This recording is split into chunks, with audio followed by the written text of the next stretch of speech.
हर हर महादेव। कैसे हैं आप सब लोग? आशा करता हूँ सब कुछ कुशल मंगल होगा।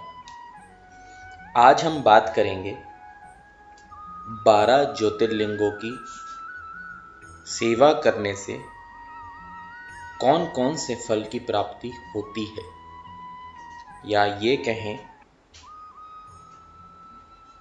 अगर हम सोमनाथ शिवलिंग की पूजा करते हैं तो हमारा कौन सा कष्ट कट सकता है।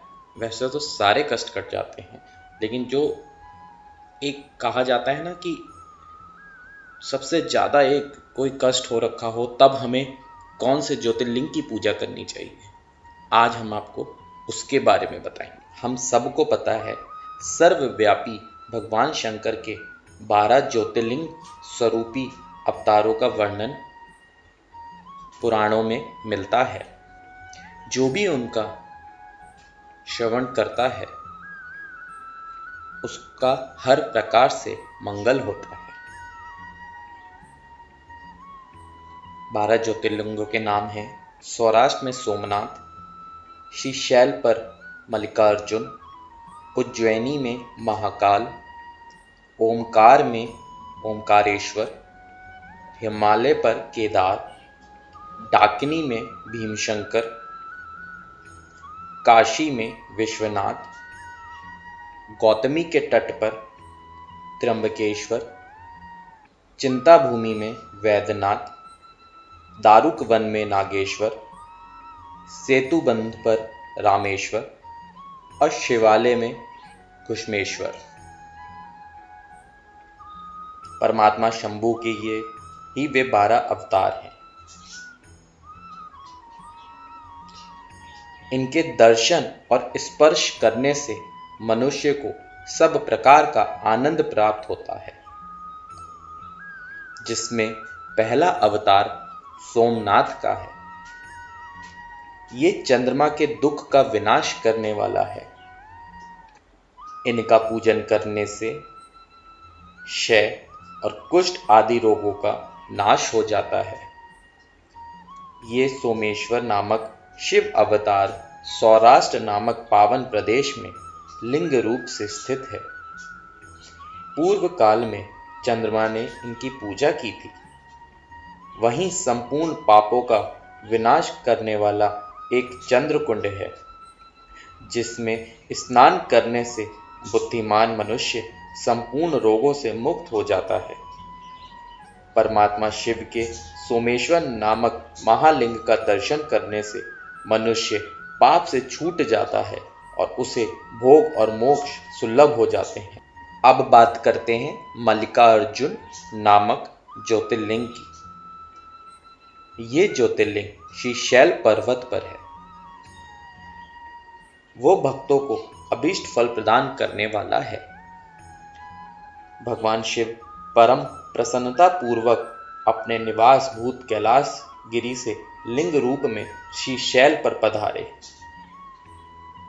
पुत्र प्राप्ति के लिए इनकी स्तुति की जाती है। ये जो दूसरा ज्योतिर्लिंग है वो दर्शन और पूजन करने से महासुख कारक होता है और अंत में मुक्ति भी प्रदान कर देता है। इसमें कोई भी संशय नहीं है। तीसरा ज्योतिर्लिंग हमारे महाकाल बाबा हैं, जिनका अवतार उज्जैनी में हुआ। वो अपने भक्तों की रक्षा करने वाले हैं।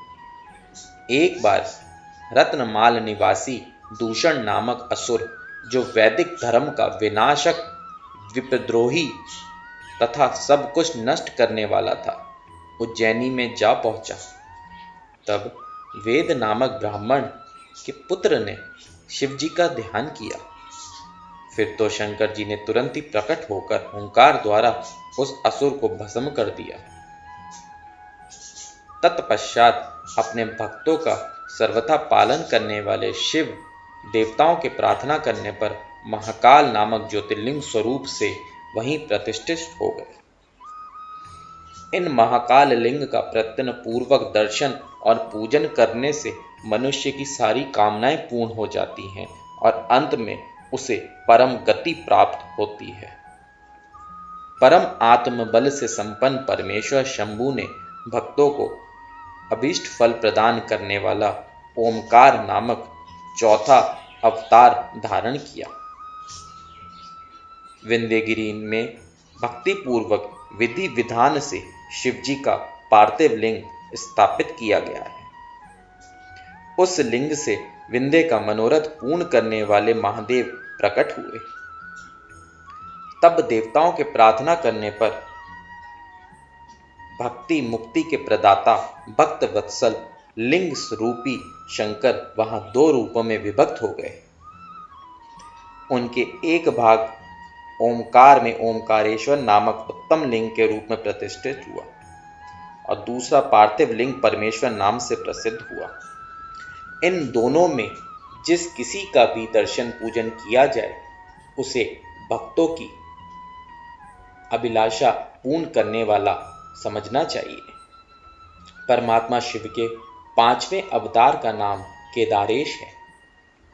वो केदार में ज्योतिर्लिंग रूप से स्थित हैं।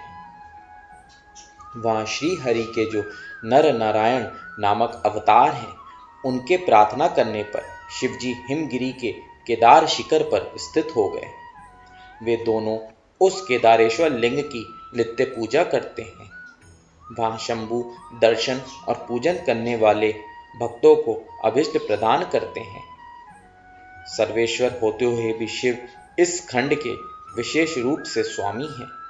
शिवजी का ये अवतार संपूर्ण अभिष्टों को प्रदान करने वाला है। महाप्रभु शंभु के 6ठे अवतार का नाम भीम शंकर है।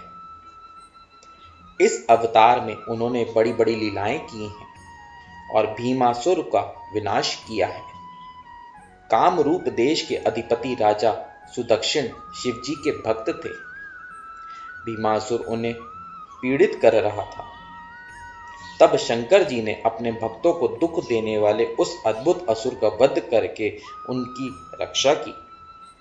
फिर राजा सुदक्षिण के प्रार्थना करने पर स्वयं शंकर जी टाकनी में भीम शंकर नामक ज्योतिर्लिंग स्वरूप से स्थित हो गए, जो समस्त ब्रह्मांड स्वरूप तथा भोग मोक्ष का प्रदाता है। वो विश्वेश्वर नामक 7वां अवतार काशी में हुआ। मुक्तिदाता सिद्ध स्वरूप स्वयं भगवान शंकर जी अपने पूरी काशी में ज्योतिर्लिंग रूप में स्थित है। विष्णु आदि सभी देवता शिव जी के अनुग्रह से शंकर प्रिया परम पावनी गंगा गौतम के स्नेहवश वहां गौतमी नाम से प्रवाहित हुई। उनमें 9वां अवतार वैद्यनाथ नाम से प्रसिद्ध है। इस अवतार में बहुत सी विचित्र लीलाएं करने वाले भगवान शंकर रावण के लिए आविर्भूत हुए थे। उस समय रावण द्वारा अपने लाए जाने को ही कारण मानकर महेश्वर ज्योतिर्लिंग स्वरूप से चिता भूमि में प्रतिष्ठित हो गए। उस समय से वे त्रिलोकी में वैद्यनाथेश्वर नाम से विख्यात हुए। वे भक्ति पूर्वक दर्शन और पूजन करने वालों को भोग मोक्ष के प्रदाता हैं। जो लोग इन वैद्यनाथेश्वर शिव के दर्शन करता है, उन्हें ये भक्ति मुक्ति का भागी बना देते हैं। 10वां अवतार नागेश्वर अवतार कहलाता है। ये अपने भक्तों की रक्षा के लिए हमेशा तैयार रहते हैं। ये सदा दुष्टों को दंड देते हैं। इस अवतार में शिव जी ने दारुक नामक राक्षस को, जो धर्मधाती था, मारकर वैश्यों के स्वामी अपने सुप्रिय नामक भक्त की रक्षा की थी। तत्पश्चात बहुत सी लीलाएं करने वाले वे परात्पर प्रभु शंभु लोगों का उपकार करने के लिए अंबिका सहित ज्योतिर्लिंग स्वरूप से स्थित हो गए। नागेश्वर नामक उस शिवलिंग का दर्शन तथा अर्चन करने से राशि के राशि महान पातक तुरंत विनष्ट हो जाते हैं। शिव जी का 11वां अवतार रामेश्वर कहलाता है। वो श्री रामचंद्र का प्रिय करने वाला है। उसे श्री राम ने ही स्थापित किया था। जिन भक्त वत्सल शंकर ने परम प्रसन्न होकर श्री राम को प्रेम पूर्वक विजय का वरदान दिया, वे ही लिंग रूप में आविर्भूत हुए। तब श्री राम के अत्यंत प्रार्थना करने पर वे सेतु बंधु पर ज्योतिर्लिंग रूप से स्थित हो गए। उस समय श्री राम ने उनकी भलीभांति सेवा पूजा की। रामेश्वर की अद्भुत महिमा की भूतल पर किसी से तुलना नहीं की जा सकती। ये सर्वदा भक्ति और मुक्ति की प्रदायिनी तथा भक्तों की कामना पूर्ण करने वाली है। जो मनुष्य भक्ति पूर्वक रामेश्वर लिंग को गंगा जल से स्नान कराता है वो जीवन मुक्त ही है। वो इस लोक में जो देवताओं के लिए भी दुर्लभ है, ऐसे संपूर्ण भोगों को भोगने के पश्चात परम ज्ञान को प्राप्त होता है। फिर उससे कैवल्य मोक्ष मिल जाएगा। घूष्मेश्वर अवतार शंकर जी का 12वां अवतार है। वो नाना प्रकार की लीलाओं का कर्ता, भक्त वत्सल तथा घूष्मों को आनंद देने वाला है। घूष्म का प्रिय करने के लिए भगवान शंकर दक्षिण दिशा में स्थित देवशैल के निकटवर्ती एक सरोवर में प्रकट हुए। घूष्म के पुत्र को सुधो ने मार डाला था। उसे जीवित करने के लिए घूष्मा ने शिवजी की आराधना की। तब उनकी भक्ति से संतुष्ट होकर भक्त वत्सल शंभु ने उनके पुत्र को बचा लिया। तदंतर कामनाओं के पूरक शंभु घूष्म की प्रार्थना से उस तड़ाग में ज्योतिर्लिंग रूप से स्थित हो गए। उस समय उनका नाम घूष्मेश्वर हुआ। जो मनुष्य उस शिवलिंग का भक्ति पूर्वक दर्शन तथा पूजन करते हैं वो इस लोक में संपूर्ण सुखों को भोगकर अंत में मुक्ति लाभ प्राप्त करते हैं। ये सभी ज्योतिर्लिंग भोग और मोक्ष के प्रदाता हैं। जो भी मनुष्य ज्योतिर्लिंग की इस कथा को पढ़ता अथवा सुनता है वो संपूर्ण पापों से मुक्त हो जाता है तथा भोग मोक्ष को प्राप्त करता है।